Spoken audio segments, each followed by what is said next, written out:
हरि ओम तत्सत्। श्रीमते रामचंद्राय नमः। ओम परमहंसा स्वादित चरणकमलचिन्मकरन्दाय भक्तजनमानस निवासाय श्रीरामचंद्राय वागीसा यस्य वदने लक्ष्मीर्यस्य च वक्षसि यस्यास्ते हृदये संवित् तं नृसिंहमहं भजे। विश्वसर्गविसर्गादि नवलक्षणलक्षितं श्रीकृष्णाख्यं परं धामं जगद्धाम नमामि तत्। प्रह्लादनारदपराशरपुण्डरीक व्यासम्बरीशशुकशौनकविस्फुटलिभ्यं रुक्माङ्गदार्जुनवसिष्ठविभीषणादीन् पुण्यानिमन् परमभागवतान् नमामि। श्री सीतानाथ समारंभं रामानंदार्य मध्यमम् अस्मदाचार्य पर्यन्तं वन्दे श्री गुरु परंपरां। नारायणं नमस्कृत्य नरं चैव नरोत्तमं देवीं सरस्वतीं व्यासं ततो जयमुदीरयेत्। रामं रामानुजं सीतं भरतं भरतानुजं सुग्रीवं वायुसूनुश्च प्रणमामि पुनः पुनः। जन्माद्यस्य यतन्वयादितरतश्चार्थे स्वभिज्ञः स्वराट् तेने ब्रह्महृदाय आदिकवये मुह्यन्ति यत्सूरयः। तेजो वारिमृदं यथा विनिमयो यत्र त्रिसर्गो मृषा धाम्ना स्वेन सदा निरस्तकुहकं सत्यं परं धीमहि। बोलो भक्तवत्सल भगवान की। गोविंद जय जय गोपाल जय जय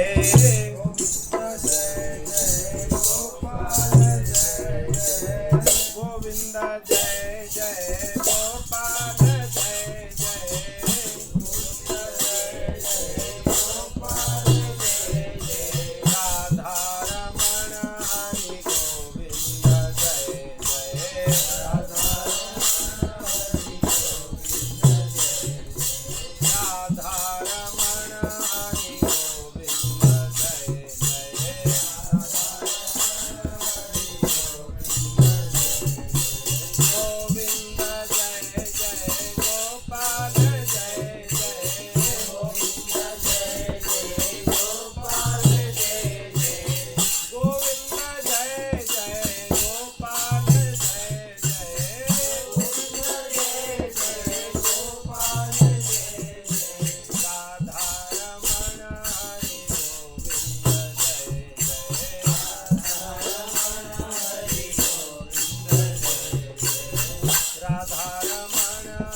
गोपीनाथ भगवान की। श्री लक्ष्मी नारायण भगवान की।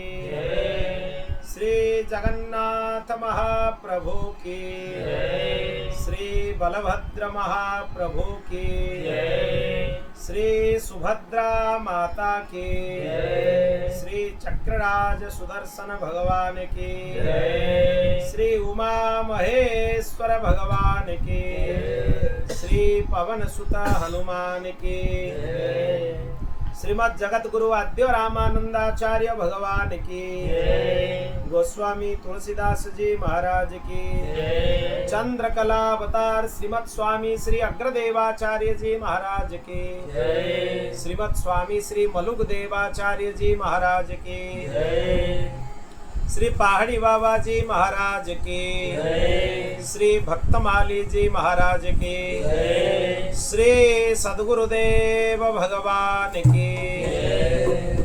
जय जय श्री सीताराम, जय जय श्री राधे श्याम, हर हर महादेव, निताय गौर हरि बोल। अनंत कोटि ब्रह्मांड नायक परात्पर अखिलेश्वर निखिल हे प्रत्यनीक अनंत कल्याण गुणगण निलय भगवान श्री हरि की महती कृपा करुणा से आज हम 15वें दिन के श्रीमद् भागवत कथा के सत्र में प्रवेश कर रहे हैं। कल हम लोगों ने वर्णाश्रम धर्म का जो उसमें वानप्रस्थ आश्रम है और संन्यास आश्रम है उसका विधान के बारे में श्रवण किया, भक्ति योग के बारे में श्रवण किए और उसमें भी यम नियम आदि जो विषय हैं उनके बारे में विस्तार से श्रवण किए। आज ज्ञान योग, कर्मयोग और भक्ति योग इन 3 विषयों के ऊपर चर्चा करेंगे।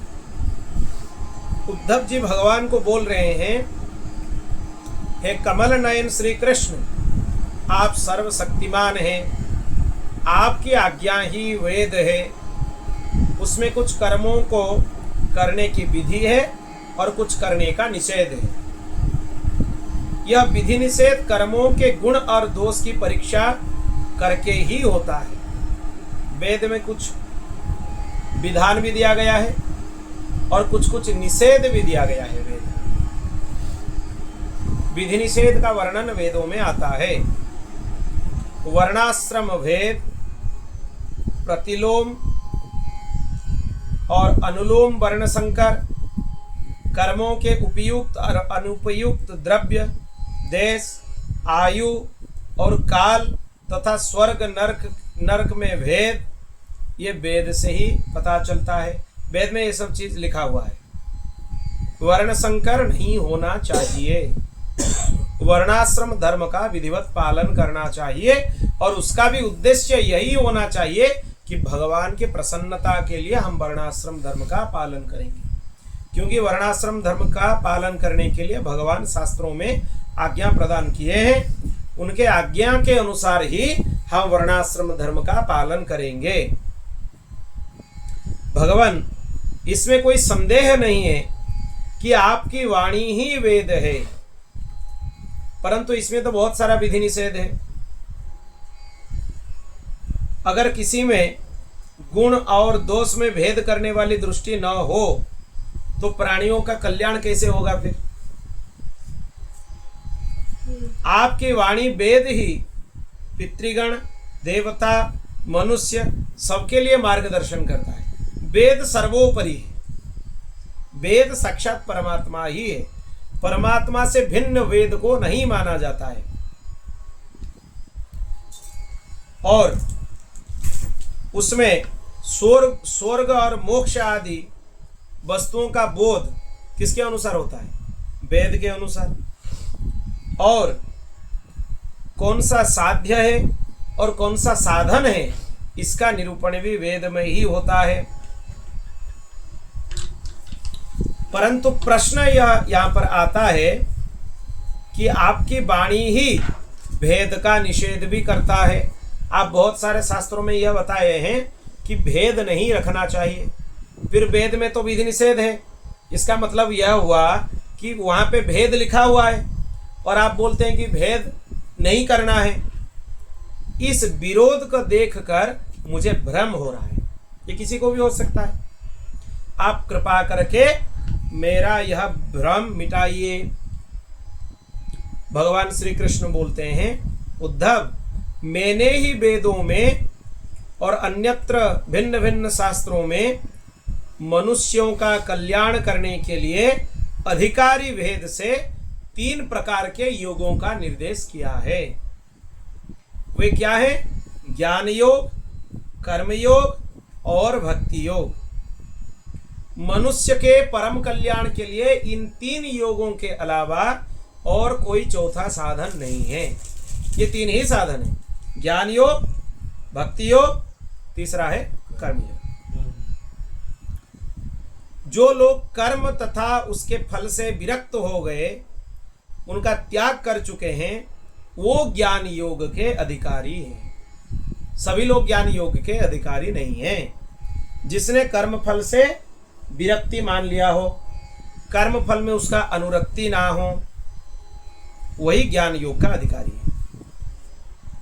इसके विपरीत जिनके चित्तों में कर्म और उनके फलों से वैराग्य नहीं हुआ, उनमें दुख बुद्धि नहीं हुई है, वे सकाम व्यक्ति हैं और वो कर्म योग के अधिकारी हैं। उनको अभी तक यह ज्ञान नहीं हुआ कि संसार दुखमय है, वो फिर ज्ञान योग के अधिकारी नहीं है। जिसको संसार दुखमय है इसका ज्ञान हो गया, वही ज्ञान योग का अधिकारी है। नहीं तो आप कुछ भी वेदांत का अध्ययन करते रहो, खाली कोरा वो शास्त्र का आप कंठस्थ कर लोगे, उससे कुछ आपका लाभ नहीं होने वाला। जब तक आपको यह ज्ञान नहीं हुआ कि कर्म क्षयिष्णु है, कर्मों के फल भी क्षय होने वाले हैं, तब तक आप ज्ञान योग का आश्रय नहीं ले सकते। जो पुरुष ना तो अत्यंत विरक्त है ना अत्यंत आसक्त है, बीच में है, ना तो कर्मों से अपने आप को मुक्त कर पा रहा है और ना ही ज्ञान योग का लोभ छोड़ पा रहा है, बीच में है, और उसके पूर्व जन्म के शुभ कर्म के सौभाग्यवश मेरी लीला कथा आदि में उसकी श्रद्धा हो गया है, वो भक्ति योग का अधिकारी है। उसे भक्ति योग के द्वारा ही सिद्धि मिल सकती है। ये तीनों अलग अलग तो है ही, पर भक्ति योग का आश्रय लेने से ज्ञान योग भी हो जाता है, कर्म योग भी हो जाता है। तो सबसे सरल फिर कौन सा हुआ? भक्ति योग सबसे सरल है, कर्म योग से भी सरल है और ज्ञान योग से भी सरल है। आप ज्ञान योग के अगर उत्तम अधिकारी नहीं है, आप कितने भी वेदांत प्रस्थान त्रयी का सत्संग कर लो, आपका देहाध्यास नष्ट नहीं होगा।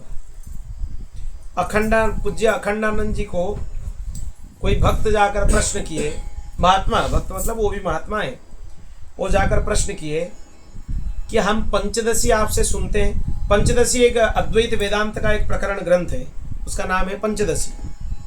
हम आपसे पंचदशी तो खूब सुनते हैं। जब सुनते हैं मन में यह ज्ञान आता है कि संसार असार है, संसार में कुछ नहीं है। फिर जब वो ज्ञान सत्संग खत्म हो जाता है, वो ज्ञान भी कहाँ चला जाता है पता नहीं क्यों। अगर शरीर में कोई रोग हो तो शरीर का ही ध्यान आता है, भगवान का ध्यान नहीं आता है। जिसका देहाध्यास नष्ट हो गया है, शरीर में कष्ट होने से भी शरीर का ध्यान नहीं आता है। शरीर के कष्ट के अवस्था में भी वो भगवत स्मृति में ही डूबे रहते हैं, वो पता नहीं चलता। नहीं तो ऐसे भी कुछ कुछ महापुरुष हैं जिनके शरीर में इतने कष्ट हैं, इतने रोग हैं, वो सत्संग क्या 5 मिनट के लिए भी नहीं बैठ पाएंगे, कुछ काम ही वो नहीं कर पाएंगे। फिर भी वो भगवत स्मृति से, भगवत बल से सब कुछ कर लेते हैं और उत्तम रीति से कर लेते हैं। कैसे कर लेते हैं? क्योंकि उनके देहाध्यास नष्ट हो गया है, देह में उनका बुद्धि फंसा हुआ नहीं है। तो अखंडानंद जी एक बहुत सुंदर उत्तर दिए, तुम कितने भी वेदांत का श्रवण कर लो, कल्याण तो राम राम करने से ही होने वाला है और दूसरा कोई साधन नहीं है।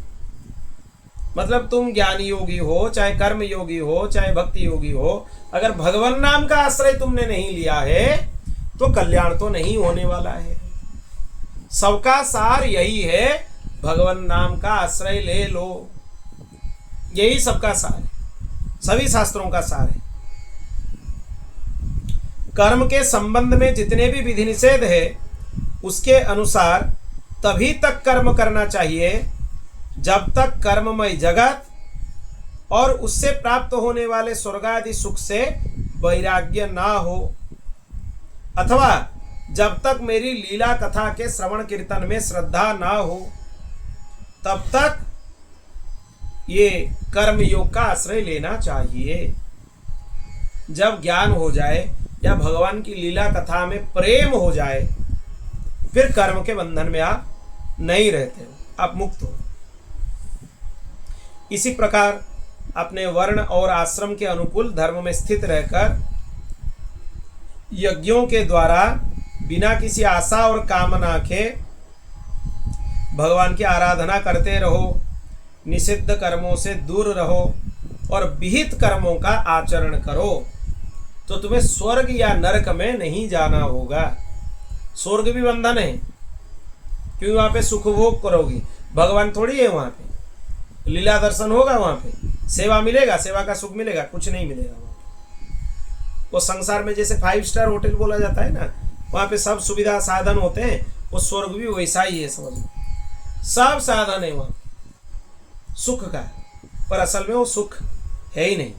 उसको भोगते हुए जब आपका पुण्य क्षीण हो जाएगा, धक्का देके आप वहां से निकाले जाओ, 1 सेकंड के लिए भी नहीं रखेंगे आप। और नरक में जाओगे तो अपने पाप का फल भोग करोगे।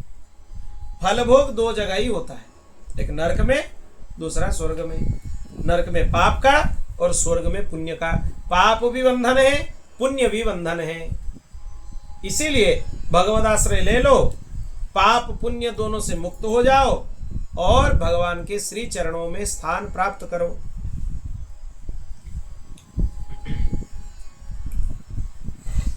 जो निषिद्ध कर्म है उसका त्याग कर देना चाहिए, तत्व ज्ञान का आश्रय लेना चाहिए। इससे भक्ति प्राप्ति की विधि सहज हो जाती है। और मनुष्य का शरीर भी बहुत दुर्लभ है, ये सबको प्राप्त नहीं होते हैं, उतना सरल नहीं है मनुष्य शरीर प्राप्त करना। कई जन्मों के साधन के कारण ही कई जन्मों के पुण्य एकत्रित होते हैं, तब जाकर मनुष्य का शरीर प्राप्त होता है। तो इसका अगर ऐसे ही गवा दोगे, हंसी मजाक में ठिठोले करते हुए इसको नष्ट कर दोगे, या किसी की निंदा स्तुति करते हुए इसको नष्ट कर दोगे, परनिंदा परचर्चा करते हुए इसको नष्ट कर दोगे, ये तुम्हारा सबसे बड़ा दुर्भाग्य है। दोबारा ये मनुष्य शरीर नहीं मिलेगा। आप अगर मनुष्य शरीर का दुरुपयोग करोगे, मनुष्य शरीर प्राप्त होते हुए भी सत्संग नहीं करोगे, भगवत कथा श्रवण नहीं करोगे, भगवान नाम का आश्रय नहीं लोगे, अनन्य भाव से भगवान की उपासना नहीं करोगे, तो दोबारा आपको मनुष्य शरीर नहीं मिलने वाला है। और एक भी चीज इसमें है जो कि सबसे बड़ा अपराध बनता है। तुम भगवान नाम का खूब आश्रय भी ले रहे हो, सत्संग भी कर रहे हो, और उसी के आड़ में कुसंग भी कर रहे हो और अपराध भी कर रहे हो। और मन में यह भावना है, हमें पता है कि हरिनाम से तो सब कुछ मुक्त हो जाता है, हम तो हरिनाम लेते हैं, तो चलो कुछ परनिंदा पर चर्चा भी कर ले, कुछ पाप भी कर ले, हरिनाम से तो सब नष्ट हो जाएगा। ये सबसे भारी अपराध है। 10 नाम अपराधों में इसको अपराध गिना गया है। क्या? भगवान नाम का आश्रय लेते हुए पाप करना, उससे मुक्त होना बहुत जरूरी है। या तो अगर संसारी जीवन बहुत अच्छा लग रहा है तो संसारी बन जाओ, सुअर कुत्ते गधे के जैसे जीवन बिताओ, खूब संसार में चले जाओ, अधपतन हो जाए, बीच में मत रहो। ये दिक्कत है, ना इधर के होगे ना उधर के होगे। आध्यात्म में आना है तो आध्यात्म का जीवन रखो, गृहस्थ भी हो सकते हो, सन्यासी भी हो सकते हो, वानप्रस्थी भी हो सकते हो, ब्रह्मचारी भी हो सकते हो, किसी भी वर्ण में हो सकते हो। कोई वर्ण या आश्रम भगवत प्राप्ति में बाधक नहीं है। सब कोई भगवत प्राप्ति कर सकता है अपने वर्णाश्रम के अनुसार। पर यह नहीं होना चाहिए कि भगवान का भी कुछ आश्रय लेते हैं और संसार का भी आश्रय लेते हैं। यह चीज समझ लेना चाहिए, जितने मात्रा में आप संसार में अपने आप को डुबा रखे हो, उतनी मात्रा में आप भगवान से दूर हो। आपके अंदर अगर 50% संसार भरा हुआ है तो 50% ही भगवान भर सकते हैं। क्यों? क्योंकि खाली जगह है ही नहीं। तुम 20% भगवान को भरोगे, 80% में संसार को रखे हो, तो समझ लो संसार तुम्हारे अंदर भरा हुआ है। जितने अंश में भगवान से तुम दूर हो, जितने अंश में संसार को अपने अंदर रखे हो, शरीर को संसार को ज्यादा महत्व देते हो, उतने अंश में ही आप भगवान से दूर हो, यह समझ लेना चाहिए। ये मनुष्य का शरीर बहुत दुर्लभ है। अंतःकरण की शुद्धि केवल मनुष्य शरीर में ही हो सकता है, दूसरे शरीर में यह संभव नहीं है। बुद्धिमान पुरुष को ना तो स्वर्ग की अभिलाषा करना चाहिए, ना ही नरक की अभिलाषा करना चाहिए। साधन में प्रमाद बिल्कुल नहीं करना चाहिए। जो गुरु प्रदत्त साधन है उसको नित्य निरंतर करना चाहिए। जो गुरु मंत्र आदि हैं, उसके जितने संख्या में गुरुजन आज्ञा किए हैं जाप करने के लिए, उसको नित्य प्रति करना चाहिए। और बाकी समय खूब भगवान नाम का आश्रय लेना चाहिए।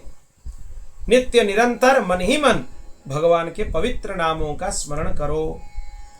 उसी से ही हृदय द्रवीभूत होगा, चित्त में शुद्धता आएगी और आप भगवान मार्ग में धीरे धीरे आगे बढ़ते हुए भगवत प्राप्ति भी कर लोगे उसी साधन से। यद्यपि यह मनुष्य शरीर मृत्युग्रस्त ही है, परंतु इसके द्वारा परमार्थ की प्राप्ति भी हम कर सकते हैं, भगवत प्राप्ति कर सकते हैं। यह जानते हुए सावधान हो जाना चाहिए।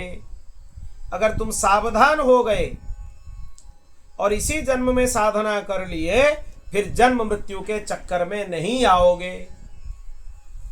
जब मृत्यु के समय आएगा, कोई तुम्हारे काम में नहीं आएंगे, कोई नहीं आएंगे, कोई पूछेगा भी नहीं। आप यहां तक के आपके पास कुछ मूल्यवान वस्तु हो, उसको भी आपके शरीर से निकाल कर ले जाएंगे। यहां तक है। दूसरे ही दिन, मृत्यु के दूसरे ही दिन संपत्ति के लिए झगड़ लेंगे, सब भूल जाएंगे, झगड़ लेंगे। इतने मृत्यु का दर्शन करते हुए भी हमें कभी यह भान नहीं आता है अपने अंदर कि हम भी एक दिन मरने वाले हैं। यही सबसे बड़ी विडंबना है। भगवान की सबसे प्रबल माया यही है। लोग समझ बैठते हैं कि हमें तो मरना ही नहीं है, हम अमर होने का लड्डू खा कर आए हैं, जैसे कभी मरेंगे ही नहीं। इतने प्रपंच रच लेते हैं अपने चारों तरफ कि उनको समेटना उनके लिए कठिन हो जाता है। इतने प्रपंच रच लेते हैं। यह समझ लो हमें भी मरना है, मृत्यु तो आने ही वाला है। जितना समय शेष है उतना समय को हम भगवान नाम में खूब उपयोग कर ले, खूब उपयोग कर ले। हम कुछ दिन 2-3 महीने पूर्व की एक बात आपको बता रहे हैं। एक बहुत सत्य घटना है, आज हम इसका स्मरण कर रहे हैं। कोई अध्यापिका थी, सेंट्रल यूनिवर्सिटी में वो प्रोफेसर थी, रिटायर्ड हो गई, बहुत संपत्ति भी कमा लिए, क्योंकि सेंट्रल यूनिवर्सिटी सेंट्रल गवर्नमेंट का है और उसमें भी तनख्वाह बहुत अच्छा है, सुविधा सुयोग भी बहुत अच्छा है, सब कुछ मिल गया। और समाज में उनकी संपत्ति भी बहुत ज़्यादा है और सम्मान भी बहुत ज़्यादा है। बहुत लोग उनको जानते हैं, बहुत सारे संस्थाओं से भी वो जुड़ी हुई थी, बहुत सारे। यहाँ तक कि बहुत सारे कार्यक्रम में हम दोनों एक साथ भी बैठे हैं, बहुत सारे कार्यक्रम में। जगन्नाथ जी के रथ यात्रा के समय जब कुछ वाणी की सेवा हमें प्राप्त होता है, उस समय बोला जाता है, तो हमारे साथ उनकी भी सेवा रहती है बोलने की। और ठाकुर जी की कृपा से लगभग दोनों कई सालों से एक साथ बोलते आ रहे हैं, कई सालों से, लगभग 10 साल तो हो ही जाएगा, कम से कम 10 साल साथ में हम लोग बोलते आ रहे हैं। और उनके प्रति भी हम मातृवती भावना रखते हैं। अभी कुछ महीने पहले ही वो रिटायरमेंट ली, उसके बाद 2-3 महीने पहले ही उनका एक मैसेज हमें आया कि हमने संसार देख लिया, संपत्ति भी कमा ली, हमारे पुत्र और कन्या वो भी अपने अपने स्थान लग गए, अच्छे से घर भी बना लिए, सब कर लिए, पर जो शांति हमें मिलना चाहिए वो हमें नहीं मिला। जो चीज हम पाना चाहते हैं हम वो नहीं पा पाए, उनका लिखा हुआ है।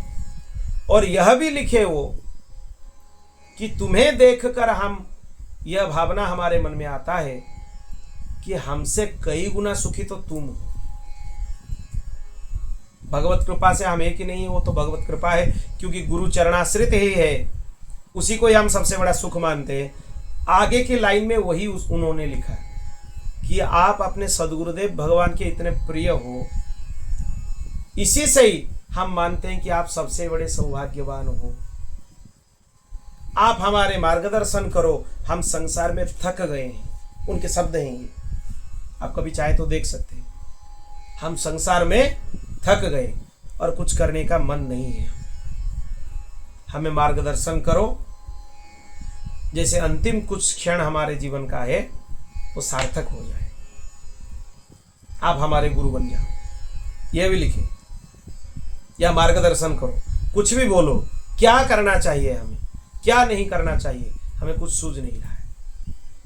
हम उनको उत्तर दिए कि देखिए आप तो मातृवत हैं, आप भगवान नाम का आश्रय लीजिए, नित्य निरंतर भगवान नाम का खूब जाप कीजिए, और दूसरा कोई साधन करने का आपकी आवश्यकता नहीं है, और आपकी आयु भी नहीं है कि आप कुछ कर सकती हो, तो एक ही साधन का आश्रय ले लो, आप भगवान नाम का आश्रय ले लो। अभी कुछ दिन पहले ही, 7-8 दिन या 10 दिन होगा, वो माताजी गुजर गई, वो नहीं रही है। 2-3 महीने पहले ही उनका मैसेज आया था। अब उनकी देखो आयु कुछ नहीं हुआ था, शरीर के अंदर ही विचित्र रोग बन गए, कैंसर या कुछ बन गए ऐसे ही। वो कैसे गुजर गई किसी को पता नहीं चला, लास्ट स्टेज में पता चला।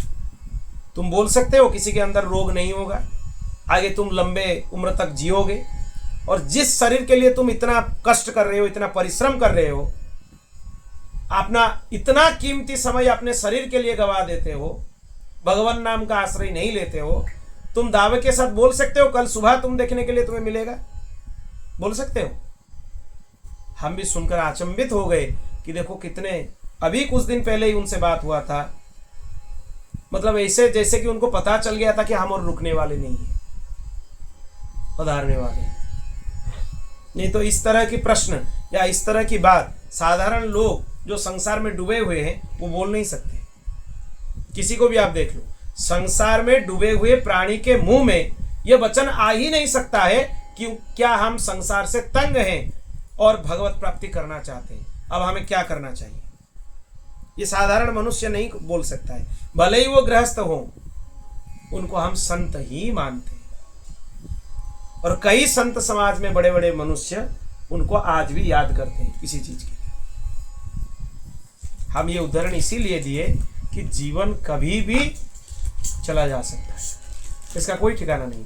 छोटे छोटे बच्चे, उनको इतना भीषण रोग हो जाता है, उनका शरीर छूट जाता है। बड़े बड़े लोग जाते रहते हैं, एक्सीडेंट हो जाता है, उससे शरीर छूट जाता है। किसका क्या होगा, कब क्या समय आ जाए, क्या हो जाए, पता चल सकता है उससे। कोरोना काल आया, उससे भी लोगों की शिक्षा नहीं हुई। कितने लोग गुजर गए, कितने लोग। तब तक जितने मृत्यु हुआ उसको देखते हुए ही समझ जाना चाहिए था कि हमारा जीवन का कोई मूल्य ही नहीं है। इसीलिए जितना समय शेष है उसको शेष ही मानो, मत सोचो कि हम 10 साल 20 साल जीने वाले हैं। जितना समय शेष है हम भगवान नाम का आश्रय ले। कल सुबह क्या होगा किसी को पता नहीं। हम बाद में करेंगे और कभी करेंगे और कभी भगवत शरणागत बनेंगे, और कभी आपको अवसर मिले या ना मिले ये आपको पता नहीं है। जो करना है अभी करो, तुरंत करो। अब जिन लोगों के लिए कर रहे हो वो आएंगे आपको बचाने के लिए। जब आपके मृत्यु के समय उपस्थित हो वो आकर बचाएंगे आपको यमराज से, या आपको भगवत प्राप्ति करा सकते हैं? वो नहीं करा सकते। और यह गलतफहमी में मत रहो कि अगले जन्म में आपको मनुष्य शरीर मिलने वाला है, नहीं मिलेगा। आप अगर भगवत प्राप्ति के साधन का आश्रय नहीं लिए तो आप कोई पशु योनि में, पक्षी योनि में, कीट पतंग इसी योनि में ही जाओगे। तो फिर भगवत प्राप्ति करना कठिन है, घूमते ही रहोगे दूसरे योनियों में। कब मनुष्य शरीर मिलेगा इसका कोई ठिकाना नहीं है। इसलिए जितना समय मिल रहा है भगवान की सेवा में, भगवत स्मरण में, उसका खूब उपयोग करो। समय बर्बाद मत करो, समय का सदुपयोग करो। यह शरीर एक वृक्ष है, इसमें घोंसला बनाकर जीव रूपी पक्षी निवास करता है। इसे यमराज के दूत प्रतिक्षण काटते रहते हैं। वही चीज बोला जा रहा है। देखिए, अब वृक्ष में एक घोंसला बना दिए, उसको काटने वाला कोई काटता ही रहता है। जैसे पक्षी कटते हुए वृक्ष को छोड़कर उड़ जाता है, वैसे ही अनासक्त जीव भी इस शरीर को छोड़कर मोक्ष का भागी बन जाता है, पर आसक्त जीव दुख भोगता रहता है। अब किस श्रेणी में आना चाहते हो आप समझ लो। ये दिन और रात क्षण क्षण में शरीर की आयु को क्षीण कर रहे हैं। आज का दिन चला गया मतलब आपके आयु से एक दिन कम हो गया। आजकल लोग जन्मदिन मनाते हैं, इतना खुशी मनाते हैं, उनको दुख मनाना चाहिए कि हमारे जीवन से एक वर्ष की आयु कम हो गया। ज़्यादा कहाँ हुआ? आपको 20 साल हुआ, 22 साल हुआ, मतलब आपकी जो टोटल आयु है उससे 20 साल कम हो गए। आप मृत्यु के ज़्यादा करीब आ गए हो। अगले साल फिर और 1 साल कम हो जाएगा। एक एक दिन कम होता रहता है, उसके मूल्य किसी को समझ में नहीं आता है। यह जानकर जो भय से कांप उठता है वह व्यक्ति इसमें आसक्ति छोड़कर परम तत्व का ज्ञान को प्राप्त कर लेता है। फिर इसके जीवन मरण से निरपेक्ष होकर अपने आत्मा में ही शांत हो जाता है। ये बहुत कठिन है। यह मनुष्य शरीर समस्त शुभ फलों की प्राप्ति का मूल है, अत्यंत दुर्लभ होने पर भी अनायास सुलभ हो गया है। तो इसीलिए इस संसार सागर से पार जाने के लिए एक सुदृढ़ नौका यह है कि गुरुदेव के पास जाकर भगवत शरणागति ग्रहण करो। शरण ग्रहण मात्र से ही गुरुदेव इसके केवट बनकर पतवार का संचालन करने लगते हैं और स्मरण मात्र में ही अनुकूल वायु के रूप में इसे लक्ष्य की ओर बढ़ाने लगते हैं। आप जो गुरुदेव के आश्रय ले लिए, आप नौका में बैठ गए, नौका चलाने वाले गुरुदेव हैं, तो अभी कुछ डर नहीं है। और अनुकूल वायु चाहिए, नहीं तो नौका भी इधर उधर हो सकता है। यह अनुकूल वायु क्या है? भगवान नाम है। शरणागति ले लो, भगवान नाम का आश्रय ले लो, गुरुदेव की शरणागति में पार हो जाओगे। कुछ आपके लिए फिर अड़चन आगे नहीं आएगा। इतनी सुविधा होने पर भी जो इस शरीर के द्वारा संसार सागर से पार नहीं हो जाता है, वो तो अपने हाथों से ही अपने आत्मा का हनन करता है, अधःपतन कर रहा है। उसको आत्मघाती बोला जाता है। जो भगवत शरणागति नहीं लेता है वो आत्महत्यारा है, वो आत्मघाती है। उसको आत्महत्या का पाप लगता है। जानते हुए भी भगवत प्राप्ति का आश्रय वो नहीं लेता है, उसको संसार में ही सब कुछ दिखाई पड़ता है। ऐसे भी समय आएगा जो तुम्हें दिखाई दे रहा है, जिसके पीछे तुम भाग रहे हो, वो रहेगा ही नहीं। ये हो सकता है कि पहले तुम चले जाओ, नहीं तो तुम्हारे सामने ही तुम्हारा जो कल्पित संसार है वो चला जाए। दोनों में से किसी ना किसी को तो जाना ही होगा। अगर संसार चला जाए तो तुम रोते रह जाओगे। अगर तुम चले जाओगे, तुम्हारे अधूरी इच्छा के लिए तुम्हें दोबारा जन्म लेना होगा। तो इसी में ही हम फंसे हुए रहते हैं और आज तक सृष्टि के आदि काल से आज तक फंसे हुए हैं। ये इसका प्रमाण क्या है? इस जन्म इसका प्रमाण है। अगर हमारा भगवत प्राप्ति हो गया होता तो यह जन्म ही क्यों होता? ये जन्म है, मतलब इसका प्रमाण है कि आज तक हमारा भगवत प्राप्ति नहीं हुआ है। इतने स्पष्टता से भगवान उद्धव जी को बता रहे हैं, भगवत गीता में भी ये चीज उतने स्पष्टता से नहीं बताए, इतने स्पष्टता से। नाम करना और नाम का आश्रय लेना में कैसा भाव होना?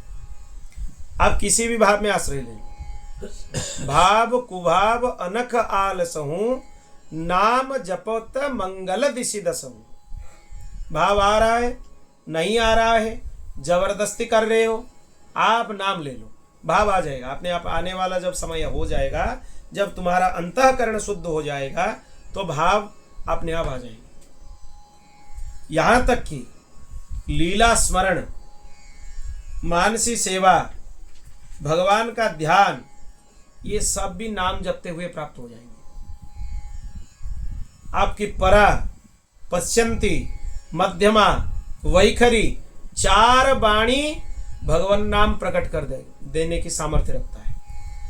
और योग की जितने स्थितियां हैं, वो स्थिति अनायास आपको प्राप्त हो जाएंगी। अनाहत ध्वनि का श्रवण होने लगेगा नाम से।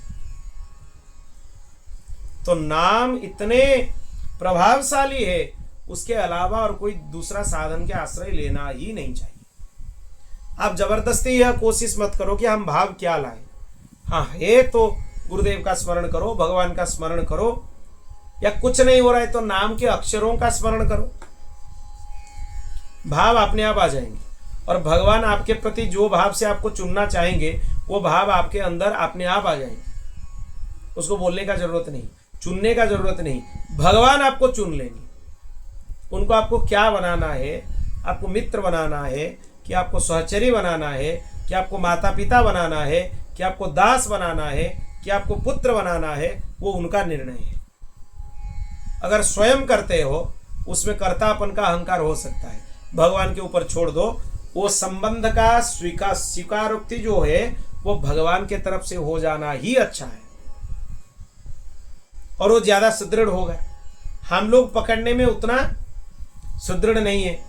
आप भगवान के ऊपर छोड़ दो अपना संबंध, वो आपको चुन लेंगे क्या चुनना है। फिर वो आपको पकड़ लिए तो उनका पकड़ना तो ढीला है ही नहीं, आप निकलोगे नहीं। तो आप क्यों बंधन में खुद को फंसाते हो? ये करना है, वो करना है। मुक्त रहो, आनंदित रहो, इसी बात का आनंद रखो मन में कि हमारे पास भगवान नाम है, दूसरे कोई साधन की अपेक्षा नहीं है। आनंद रखो मन में, आनंदित हो जाओ, क्योंकि भगवान सच्चिदानंद घन है, और नाम के रूप में भगवान 24 घंटे तुम्हारे पास हैं। तुम्हारे पास भगवान है, दूसरे कहां जाओगे उनको ढूंढने के लिए? नाम ही भगवान है, नाम और नामी में कोई भेद नहीं है। बोलो भक्तवत्सल भगवान की। जब पुरुष दोष दर्शन के कारण कर्मों से उद्विग्न होकर विरक्त हो जाता है, तब जितेंद्रिय होकर योग में स्थित हो जाए और अभ्यास आत्मानुसंधान के द्वारा मुझ परमात्मा में निश्चलता से अपने मन को लगावे। निश्चल निष्कपट भाव से भगवान के चरणों में मन को लगाना चाहिए। जब स्थिर करते समय मन चंचल होकर इधर उधर भटकने लगे, तब बड़ी सावधानी से उसे मना लेना चाहिए, समझा बुझाकर। मन ज्यादा विचलित हो रहा है तो उसको समझाओ कि ये करोगे तो ये देंगे तुम्हें हम। जैसे छोटे बच्चों को बोला जाता है तुम ये करोगे तो तुम्हें हम मिठाई खिलाएंगे, चॉकलेट देंगे या कुछ खिलौना देंगे। मन को भी फंसाओ, तुम अगर आज इतने भगवान नाम जाप कर लिए तो तुमको आज हम मिठाई खिलाएंगे। क्योंकि तुम कुछ भी खा रहे हो या पा रहे हो, उसका आनंद तुम नहीं ले रहे हो। कौन ले रहा है उसका आनंद? मन ले रहा है। क्योंकि तुम बोलते हो कि मन भर गया, तो मन को फंसाओ, इतना नाम जप करोगे तो ये पिलाएंगे, सुंदर आमरस पिलाएंगे, लड्डू खिलाएंगे या ये दिलवाएंगे। मन को फंसाओ। पर इतना नाम करोगे तो ये सुंदर वस्तु तुम्हें देंगे। जबरदस्ती करोगे तो मन फिर तुम्हारे साथ विद्रोह करने लगेगा। जबरदस्ती नहीं करना है, उसको फंसाओ। छोटे बच्चों को जैसे फंसाते हैं लोग, वैसे फंसाओ मन को। ये बहुत अच्छा युक्ति है। भगवान बोल रहे हैं, समझा बुझाकर फुसलाकर मन को अपने बस में कर लेना चाहिए। मन को वशवर्ती कर लेना चाहिए। इंद्रियों और प्राण को अपने बस में रखें। मन को एक क्षण के लिए भी स्वतंत्र ना छोड़ो। मन को स्वतंत्र छोड़ोगे तो अपराध बनेंगे। लोग प्रश्न करते हैं हमसे अपराध बनना बंद क्यों नहीं होता है? इसीलिए नहीं होता है, तुम आज तक अपने मन को स्वतंत्रता दिए हो। लोगों को स्वतंत्रता अच्छा लगता है, पर स्वतंत्रता साधक के लिए नहीं है। गिरिराज वाले पंडित जी क्या बोलते हैं? जो साधक है वो स्वतंत्र नहीं है, जो स्वतंत्र है वो साधक नहीं है। साधक को चाहिए कि अपने हरि गुरु संतों के अधीन रहे। जो बात की आदेश गुरुदेव कर दें, संत कर दें, भगवान कर दें, उसका पालन करना चाहिए। उससे इधर उधर भटकना नहीं चाहिए। उसको कठोरता से पालन करो। यही जीवन का ध्येय होना चाहिए। आप बार बार फंसते हो, अपराध बनता है, इसीलिए बनता है क्योंकि आप अपने मन को स्वतंत्रता दिए हो। मन को स्वतंत्रता नहीं देना चाहिए, एक क्षण के लिए भी नहीं देना चाहिए। उसके एक एक चाल, एक एक हरकत को देखना चाहिए। इस प्रकार सत्व संपन्न बुद्धि के द्वारा धीरे धीरे मन को अपने बस में कर लेना चाहिए। जैसे सवार घोड़े को अपने बस में करते समय उसे अपने मनोभाव की पहचान कराना चाहता है, अपनी इच्छा के अनुसार उसे चलाना चाहता है, बार बार फुसलाकर उसे अपने बस में कर लेना चाहता है, वैसे ही मन को मीठी मीठी बातें सुनाकर बस में कर लेना ही परम योग है। योग नहीं, परम योग है। मन को समझा बुझाकर भगवान मार्ग में ले आना, यही परम योग है। भगवान श्री कृष्ण बोले।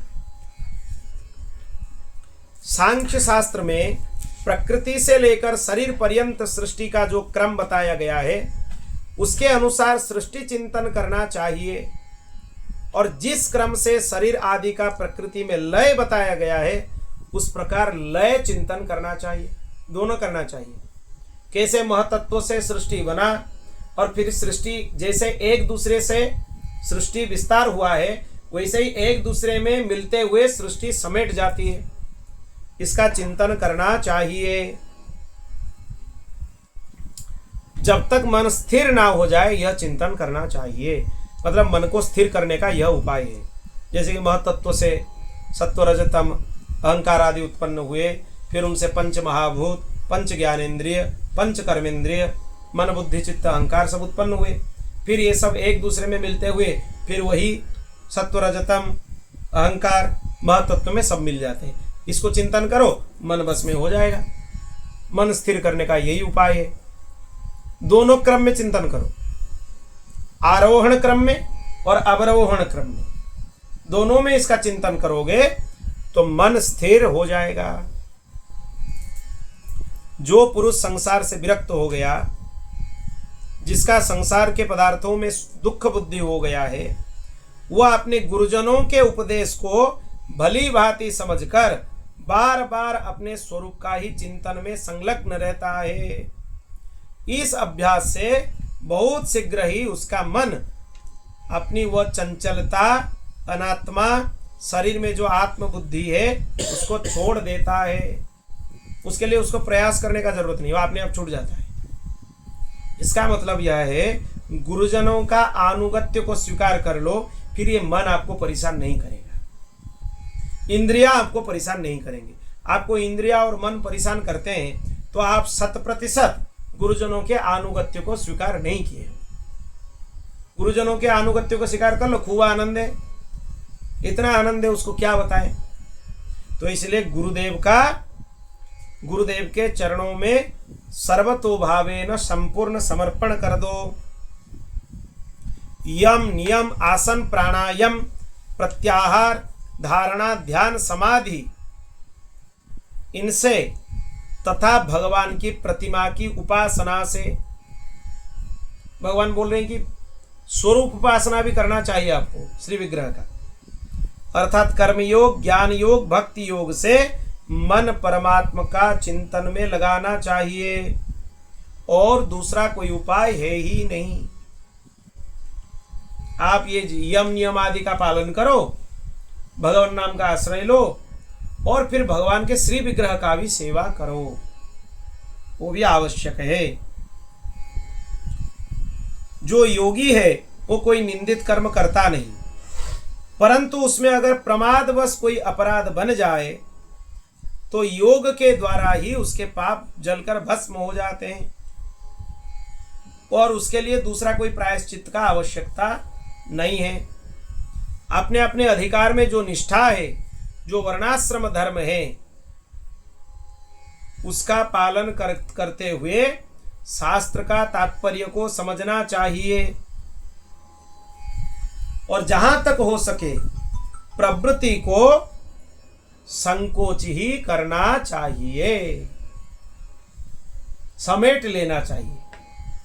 मतलब प्रवृत्ति को समेटते हुए निवृत्ति के तरफ अपनी यात्रा करना चाहिए।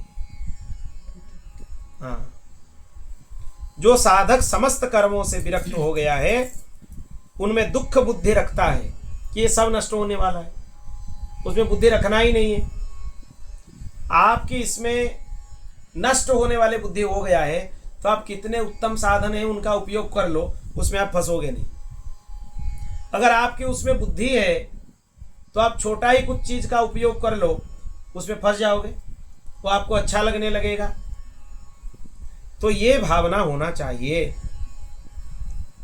भगवान बोलते हैं मेरी लीला कथा के प्रति जो श्रद्धालु हो गया है वो यह भी जानता है कि भोग और भोग वासनाएं दुख स्वरूप है, परंतु इतना जानते हुए भी उनके परित्याग में समर्थ ना हो, उसे चाहिए कि उन भोगों को भोग ले, परंतु उन्हें सच्चे हृदय से दुखजनक समझे।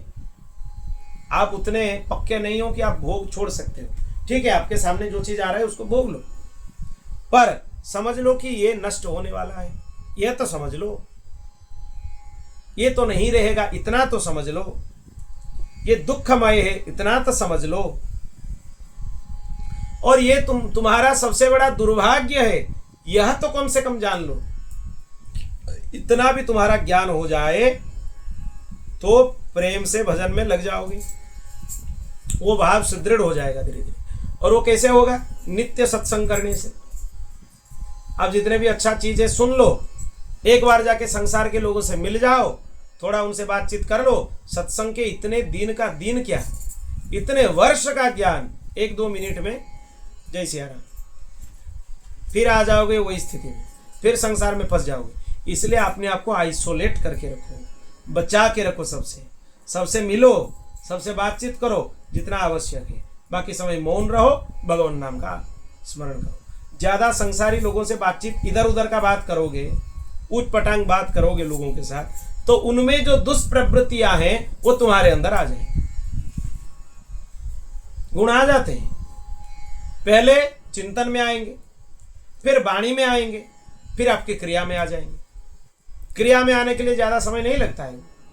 तो इसीलिए आप किसी भी पुरुष का संग कर रहे हो, किसी भी मनुष्य का संग कर रहे हो, जितना काम के लिए आवश्यक है उतना ही करो, उतना ही बात उनसे करो, ज्यादा उनसे समय बर्बाद मत करो।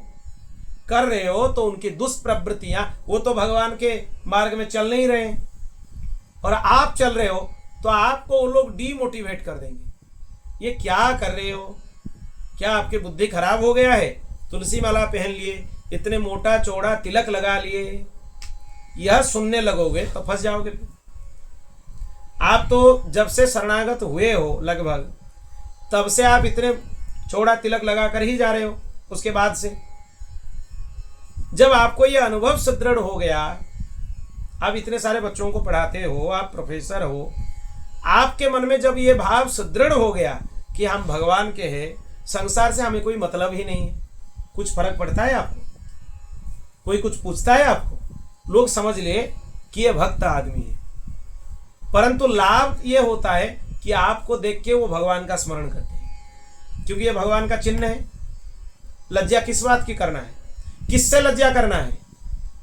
लोग बोलेंगे, 1 दिन बोलेंगे, 2 दिन बोलेंगे, 3 दिन बोलेंगे, फिर वो अपने आप समझ जाएंगे ये तो भक्त आदमी है, ये तो ऐसे ही रहेगा। इसके ज्यादा बोल के क्या होगा।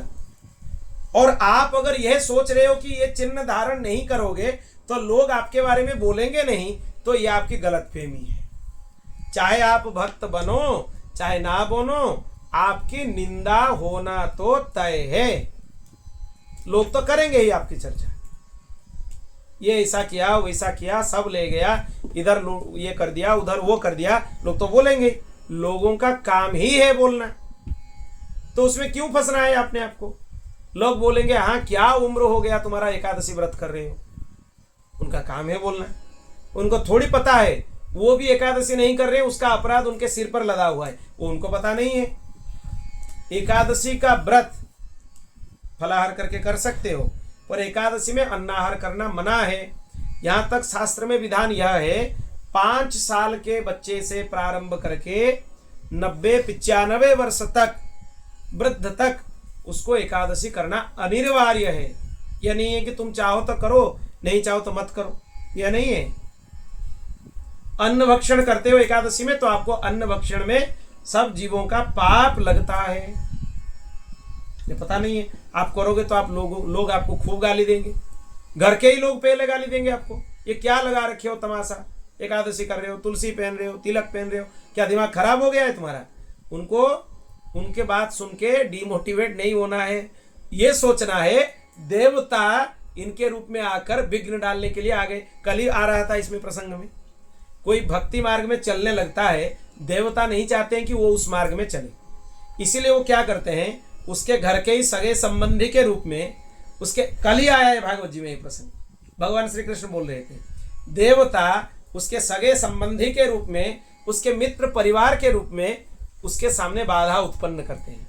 क्यों करते हैं? क्योंकि देवता नहीं चाहते हैं कि ये भगवान के मार्ग में जाए। अगर ये चलेगा तो ये हमें अतिक्रमण करके भगवत धाम में चला जाएगा, हम लोग तो देखते ही रह जाएंगे। तो इसीलिए देवताओं के पास इंद्रियों का बल है, इंद्रियों के अधीश्वर हैं वो, वाणी के अधिष्ठात्र देवता हैं, हाथ के अधिष्ठात्र देवता हैं, मन के अधिष्ठात्र देवता हैं, चंद्र का प्रभाव है मन के ऊपर, सूर्य का प्रभाव है नेत्र के ऊपर, हाथ में इंद्र का प्रभाव है, ऐसे सभी अंग प्रत्यंग में देवताओं का प्रभाव है। वो किसी को भी अपने बस में ले सकते हैं। भगवत भक्त को डरते हैं, जिसके पास भगवत चिन्ह हो गया, क्योंकि वो भगवान के अधीन है, उससे कुछ करेंगे तो फिर उनको दंड मिलेगा, उसके बुद्धि को वो भ्रष्ट नहीं करते। पर वो भक्त के चारों तरफ होने वाले जो उसके सगे संबंधी परिवार के लोग हैं, उनके बुद्धि को बहुत सरलता से वो भ्रष्ट कर देते हैं और उनके मन में यह डालते हैं इसके भक्ति से इसको हटाओ, इसको निकालो, इसको इतना बात गाली दो कि ये तुरंत अशांत होकर भक्ति से निकल जाए। पर तुम्हारे पास अगर श्री गुरुदेव का बल हो, उसका कुछ प्रभाव तुम्हारे ऊपर नहीं होगा। अगर गुरुदेव के श्री चरणों को, चरण कमल को पकड़ लिए तो ये जो माया है, आपको बाधा डालने वाली जो माया है, ये डरकर भाग जाएगी। बोल भक्तवत्सल भगवान की। तो इसीलिए जो योगी है वो निंदित कर्म नहीं करता है, अगर उससे कुछ बन जाता है तो दूसरा प्रायश्चित का आवश्यक नहीं है। जो संसार में दुख बुद्धि जिसका हो गया है, वो भगवान के लीला कथा के श्रवण में ही रत हो जाता है। जो साधक मेरे बतलाए हुए भक्ति योग के द्वारा निरंतर मेरा भजन करने से मेरे में डूब जाता है, मैं उस साधक के हृदय में आकर बैठ जाता हूं। भगवान बोलते हैं, देखो अगर आप भजन करोगे, भगवान के तरफ बढ़ोगे, भगवान आपके हृदय कमल में आकर बैठ जाएंगे और उसके हृदय की सारी वासनाएं अपने संस्कारों के साथ हम स्वयं नष्ट कर देते हैं। अब एक चीज ध्यान से सुन लो, आप अपने प्रवृत्तियों को नष्ट करना चाहोगे तो करने वाले कौन हो? आप हो। अहंकार आ सकता है आप में, आप फंस सकते हो उसके द्वारा। आप इतना हरिनाम करो, भगवान में श्रद्धा रखो, गुरुदेव में श्रद्धा रखो कि भगवान तुम्हारे अंदर हृदय में आकर बैठ जाए। अब वो आकर बैठ गए तो दुष्प्रवृत्तियां उसको निकालने का जरूरत नहीं, वो खुद भाग जाएंगे। भगवान तुम्हारे हृदय को शुद्ध करें यह अच्छा है, या तुम अपने प्रयास से शुद्ध करो यह अच्छा है? क्या अच्छा है?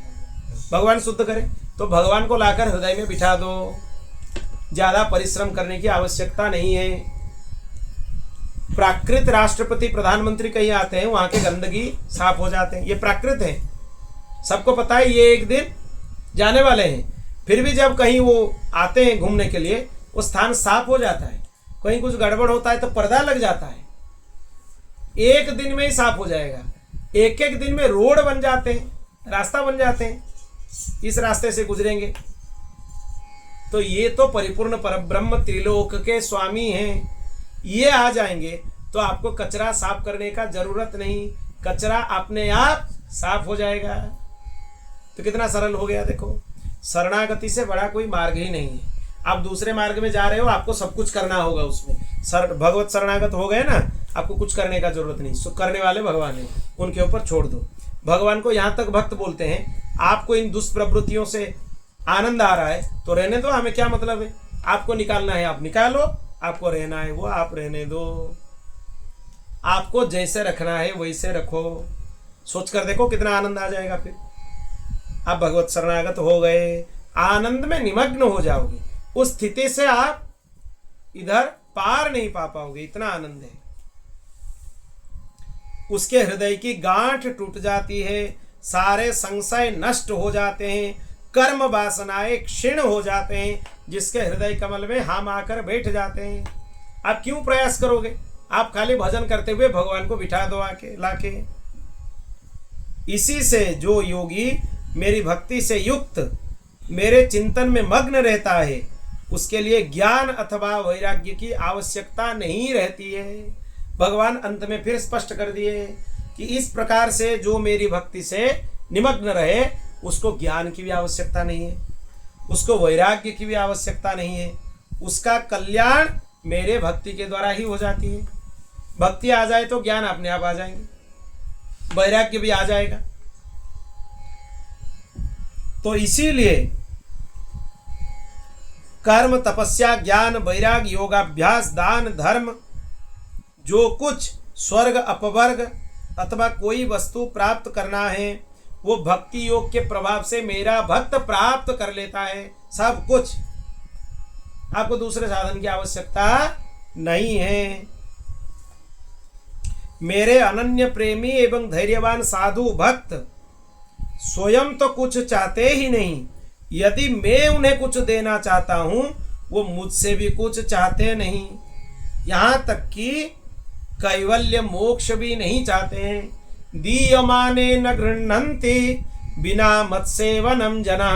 यहाँ भी भगवान बोले हैं, कपिल योग में भी, कपिल योग भगवान जो उपदेश किए थे माता जी को, वहां भी भगवान बोलते हैं जो मेरे शरणागत भक्त हैं, उनको अगर आप मोक्ष भी जांचते हैं कि आप ले जाओ मोक्ष, वो बोलते हैं कि नहीं चाहिए, आपके अलावा, आपकी सेवा के अलावा हमें कुछ नहीं चाहिए। हमारा आनंद यही है कि हम आपकी सेवा कर रहे हैं, हमारा तो सब कुछ आप ही हो। उद्धव जी, सबसे श्रेष्ठ और महान निश्रेयस परम कल्याण तो निरपेक्षता का ही दूसरा नाम है। निरपेक्ष बन जाओ, किसी के प्रति अपेक्षा ना रखो। जो निष्काम निरपेक्ष होता है, उसको जल्दी ही मेरी भक्ति प्राप्त हो जाती है। मेरे अनन्य प्रेमी भक्तों का और समदर्शी महात्माओं का, जो बुद्धि से अतीत परम तत्व को प्राप्त कर चुके हैं, उनका विधि निषेध से संबंधित पाप पुण्य से कोई संबंध रहता नहीं है। वो पाप पुण्य से ऊपर हो जाते हैं, उनके लिए ना कोई पाप है ना कोई पुण्य है, मुक्त हो गए, जीवन मुक्त हो गए। इस प्रकार जो लोग मेरे बतलाए हुए इन ज्ञान भक्ति और कर्म मार्ग का आश्रय ले लेते हैं, वो परम कल्याण को प्राप्त कर लेते हैं। बोल भक्तवत्सल भगवान की। गुण दोष की व्यवस्था क्या है, उसका स्वरूप क्या है, उसकी आलोचना हम कल करेंगे, और तत्वों की संख्या क्या है, ये सब जो विषय आगे हैं ये थोड़ा जल्दी जल्दी हो जाएंगे। आज यहाँ पर 20 अध्याय पूर्ण हुए एकादश स्कंद के। 15 दिन सत्संग हुए, मात्र 20 अध्याय हुए। और कितने अध्याय है? और 11 अध्याय हैं, बहुत सारे विषय हैं। तो यही आज की कथा को हम विराम करते हैं। हरि शरणम हरि शरणम हरि शरणम हरि शरणम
पूर्णमुदच्यते पूर्णस्य पूर्णमादाय पूर्णमेवावशिष्यते। हरि ओम शांति शांति शांति।